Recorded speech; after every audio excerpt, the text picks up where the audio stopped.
جسے موت کہتے ہیں، موت وہ کیسی گھاٹی ہے، وہ کیسی گھاٹی ہے، اس کا حال کیا ہے؟ آئیے پہلے تو میں آپ کے سامنے یہ عرض کروں کہ موت آتی کیسے ہے، موت کیسے آتی ہے۔ لوگ سمجھتے ہیں انسان بستر پہ پڑا بڑا ہی سکون سے مر رہا ہے۔ میرے بھائیو اللہ اکبر، اتنے سکون سے انسان نہیں جاتا جتنے سکون سے وہ بستر پہ پڑا رہتا ہے۔ یہ اللہ کی حکمت ہے، ہاتھوں سے، پیروں سے، زبان سے میرا اللہ طاقت چھین لیتا ہے۔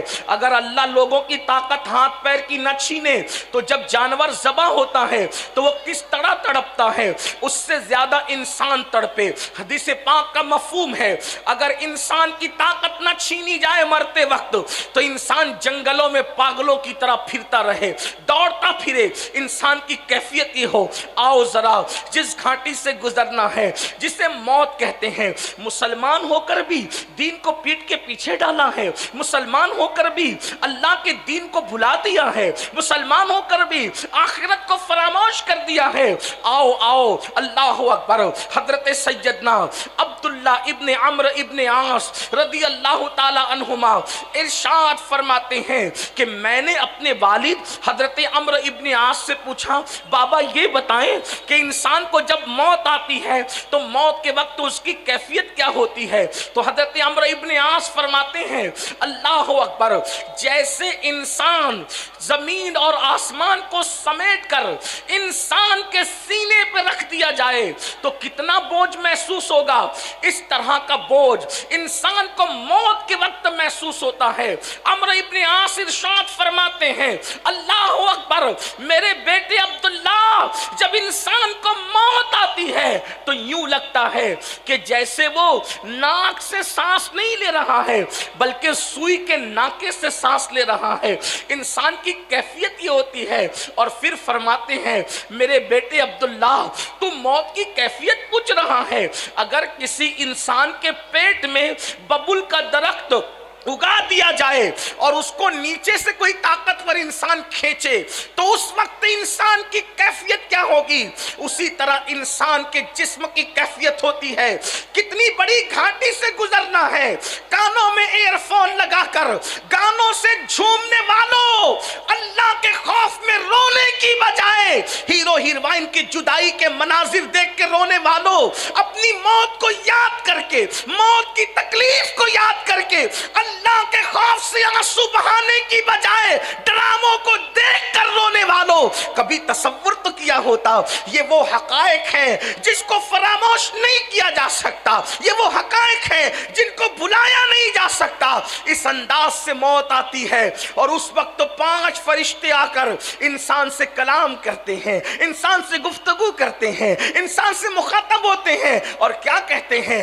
آئیے اللہ کے رسول مصطفیٰ کریم رؤوف الرحیم غیب دا نبی صلی اللہ علیہ وآلہ وسلم ارشاد فرماتے ہیں، حدیث پاک کا مفہوم ہے، اس حدیث کو لکھا ہے علامہ ابن الجوزی رضی اللہ تعالیٰ عنہ نے۔ آقا ارشاد فرماتے ہیں کہ جب انسان کی روح اس کے حلق میں اٹکتی ہے، اللہ کے رسول فرما رہے ہیں، علامہ ابن الجوزی لکھ رہے ہیں، اللہ اکبر، میری قوم کے جوانوں ذرا تصور کرو، اللہ کے سچے رسول خاتم النبیین صادق و مصدوق صلی اللہ علیہ وآلہ وسلم فرماتے ہیں جب انسان کے حلق میں اس کی روح اٹکتی ہے تو پہلا فرشتہ آ کر اس سے گفتگو کرتا ہے، اس سے کلام کرتا ہے۔ ذرا حضور کی اس حدیث پہ توجہ تو کریں، انسان کی روح جب اس کے حلق میں اٹکتی ہے، ذرا تصور کرو میرے بھائیو، اللہ اکبر، نرم نرم گدوں پہ لیٹ کر زنا کی فلمیں دیکھنے والے ذرا غور تو کریں، نشہ کرنے والے ذرا غور تو کریں، حلق کے اندر روح اٹکتی ہے، روح۔ کبھی سوچا مچھلی کا کانٹا حلق میں پھنس جائے تو کیا کیفیت ہوتی ہے؟ روٹی کا ٹکڑا حلق میں پھنس جائے تو کیا کیفیت ہوتی ہے؟ اللہ اکبر، جو حلق مچھلی کا کانٹا اور بڑے لقمے کا پھنسنا برداشت نہ کر سکے، جب اس کے اندر روح اٹکتی ہوگی تو انسان کی کیفیت کیا ہوتی ہو؟ اور اللہ کے رسول نے فرما دیا، حضور نے جو کہہ دیا وہ حق ہے، اس سے نہ کم ہو سکتا ہے نہ اس سے زیادہ ہو سکتا ہے، اس لیے کہ کائنات میں سب سچوں میں سب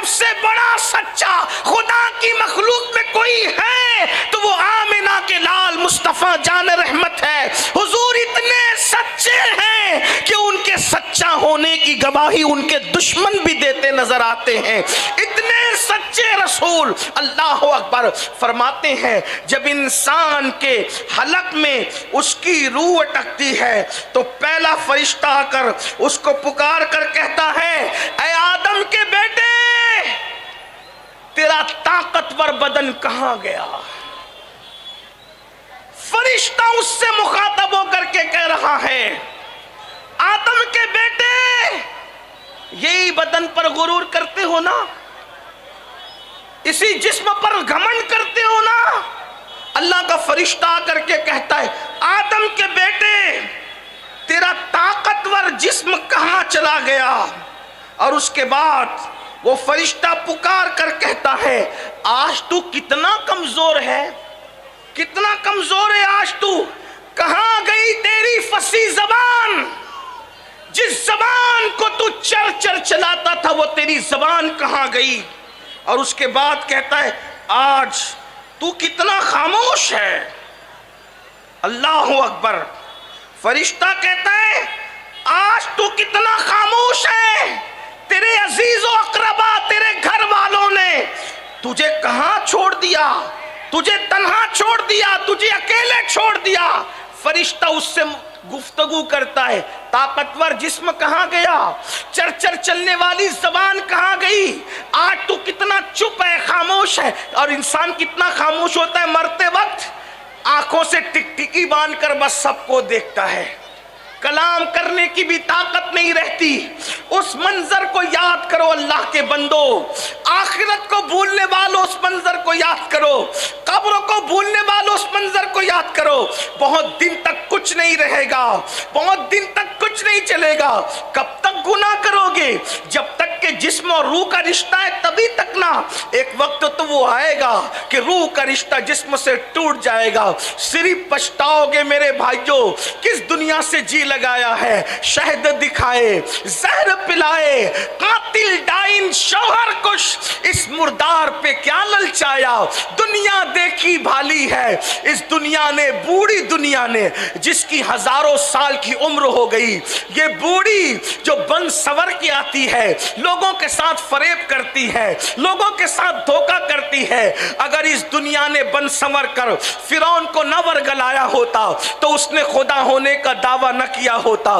نمرود کو اس دنیا نے نہ ورگلایا ہوتا تو نمرود خدا کا باغی نہ ہوا ہوتا. انا ربکم العالی کی صدائیں بلند نہ کرتا. اللہ کے بندو ان کے تخت کہاں گئے؟ ان کے تاج کہاں گئے؟ ان کے غرور کہاں گئے؟ ان کے گھمنڈ کہاں گئے؟ کہاں گئے ان کے محلات؟ اللہ کے بندو وہ بادشاہ تھے، آپ اور ہم تو بادشاہ بھی نہیں ہیں. خدا کو بھول رہے ہو، آخرت کو بھول رہے ہو. نہیں نہیں، یہ مسلمان کی شان نہیں. جب مرو گے نزا اور سکرات کا عالم ہوگا، روح حلق میں اٹکے گی تو پہلا فرشتہ کہے گا کہاں ہے تیری طاقت، کہاں ہے تیری قوت، کہاں ہے تیری زبان؟ آج تیرے رشتہ داروں نے، اقربا نے، عزیزوں نے تجھے تنہا چھوڑ دیا. اس وقت انسان کتنا بے بس ہوگا. فرشتہ کہتا ہے آج سب نے تجھے چھوڑ دیا، سب چھوڑ دے. بیوی چھوڑ دے گی، بچے چھوڑ دے، سب چھوڑ دے. کون آتا ہے ساتھ؟ کوئی نہیں آئے گا. پھر اللہ کے رسول علیہ السلام ارشاد فرماتے ہیں جب اس کی روح نکال لی جاتی ہے تو دوسرا فرشتہ آتا ہے. روح نکلنے کے بعد اور وہ فرشتہ بھی اس سے کلام کرتا ہے. اور فرشتہ کیا کہتا ہے ذرا سنیں. وہ فرشتہ کہتا ہے تنگ دستی کے خوف سے جو مال تو نے جمع کیا تھا، نہ حرام دیکھا نہ حلال، وہ مال کہاں گیا؟ تجھے بہت خیال تھا نا مالدار بننے کا، دولت مند بننے کا، کہاں گیا تیرا مال؟ اور سوچو وہ مال گیا جاتا کہاں ہے؟ ادھر انسان مرا، ادھر بہویں پلان کرتی ہے کہ ہمارے حصے میں کتنا آئے گا، میرے شوہر کے حصے میں کتنا. بیٹے پلان کرتے ہیں، داماد پلان کرتے ہیں. بھائیو سوچو تو صحیح، آج کے دور میں تو جیتے جی اولاد کام نہیں آ رہی ہے. مرنے کے بعد کون مغفرت کی دعا کرے گا؟ کون بخشش کی دعا کرے گا؟ ذرا غور تو کرو، کچھ کرو اپنے لیے. اس لیے کہ دنیا میں ہمیں ہمیشہ نہیں رہنا۔ صوفیہ فرماتے ہیں اے انسان، جس زندگی پہ تو اتراتا پھر رہا ہے، تیری زندگی کی مقدار کتنی ہے، تیری زندگی کی میعاد کتنی ہے، تیری زندگی ہے کتنی؟ تو صوفیہ فرماتے ہیں پیدا ہوئے تو کان میں اذان دی گئی، مر گئے تو نماز جنازہ پڑھی گئی، اذان بھی ہو گئی، اقامت بھی ہو گئی۔ اقامت اور جماعت کے درمیان جتنا ٹائم رہتا ہے بس اتنی تیری زندگی کا وقفہ ہے۔ اب اتنی چھوٹی سی زندگی میں چاہے تو اللہ کو راضی کر کے جنتی ہو جا یا خدا کو ناراض کر کے جہنمی ہو جا، کیا چاہتے ہو؟ کیا چاہتے ہو بتاؤ؟ وہ فرشتہ کہتا ہے روح نکلنے کے بعد تنگ دستی کے خوف سے مال جمع کرنے والے، بتا تیرا مال کہاں گیا؟ تو نے تباہی اور بربادی سے بچنے کے لیے، عیش و آرام کے لیے گھر بنایا تھا، وہ گھر کہاں گئے؟ تو نے تنہائی سے بچنے کے لیے اللہ اکبر جو مونس و غمگسار ڈھونڈے تھے، بنائے تھے، بتا وہ مونس و غمگسار کہاں گئے؟ لیکن نہ مال ہوتا ہے، نہ کوئی غمگسار ہوتا ہے، اور مکان بھی انسان کا اپنا نہیں بلکہ اس کا مکان تو اس کی قبر ہوا کرتی ہے۔ آج مال کے چکر میں لوگ سود کا دھندا کر رہے ہیں، مسلمان جوؤں کے اڈے چلا رہے ہیں، مسلمان بھائی گیری کر رہے ہیں، لوگوں کو قتل کرنے کی، مار ڈالنے کی سپاریاں لے رہے ہیں۔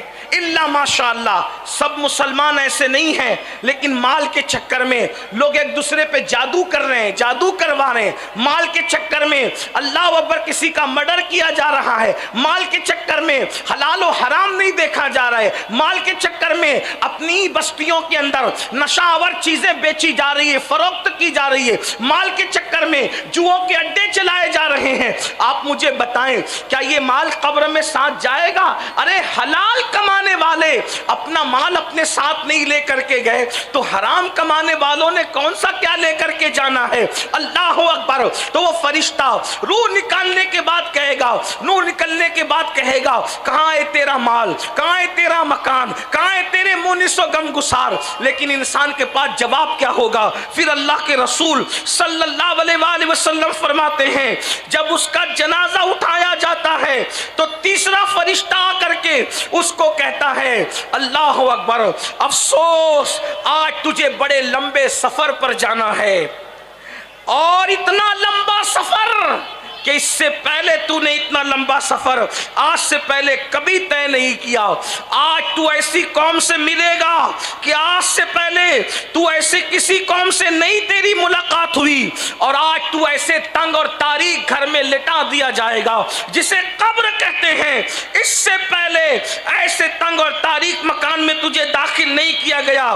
اگر آج اللہ کو راضی کرنے میں تو کامیاب ہو گیا تو تو بڑا خوش بخت ہے، تقدیر والا ہے، اور اگر اللہ تجھ سے ناراض ہے تو تو بڑا بدبخت ہے۔ یہ کب ہوتا ہے؟ جب اللہ اس کا جنازہ اٹھایا جا رہا ہوتا ہے۔ مسلمان میرے بھائیوں سوچو قبر کی تنگ اور تاریک وادی کا حال کیا ہے۔ اللہ کے سچے رسول قائد المرسلین سید العالمین صلی اللہ علیہ وآلہ وسلم ارشاد فرماتے ہیں کہ جب کسی انسان کو اس کی قبر میں رکھا جاتا ہے اور وہ نماز پڑھنے والا نہیں ہوتا، بے نمازی ہوتا ہے، تو اللہ کے رسول علیہ السلام فرماتے ہیں اس کی قبر میں 99 سانپ ہوتے ہیں۔ اس قبر میں جہاں کروٹ لینے کی جگہ نہیں ہوتی، وہ قبر جس میں نیچے بھی مٹی، اوپر بھی مٹی، دائیں بھی مٹی، بائیں بھی مٹی، آگے بھی مٹی، پیچھے بھی مٹی، مٹی ہی مٹی، نہ جہاں تکیہ، نہ جہاں بستر، نہ جہاں چادر، کچھ نہیں، صرف مٹی ہے۔ اندھیرے کا حال یہ ہے کہ ایک ہاتھ کو دوسرا ہاتھ سجائی نہیں دیتا، اور اگر انسان نماز نہ پڑھے تو اللہ کے رسول علیہ السلام فرماتے ہیں 99 سانپ، اور اس میں ایک ایک سانپ کی طاقت کا عالم یہ ہے اگر وہ کسی پہاڑ پہ ڈنک مارے تو پہاڑ ریزہ ریزہ ہو جائے، اگر وہ پھنکار دے تو اس کی فنکار کی گرمی کی وجہ سے لوگ مر جائیں۔ ایسے طاقت والے 99 سانپ انسان پر جو بے نمازی ہوتا ہے اللہ اس پر مسلط کر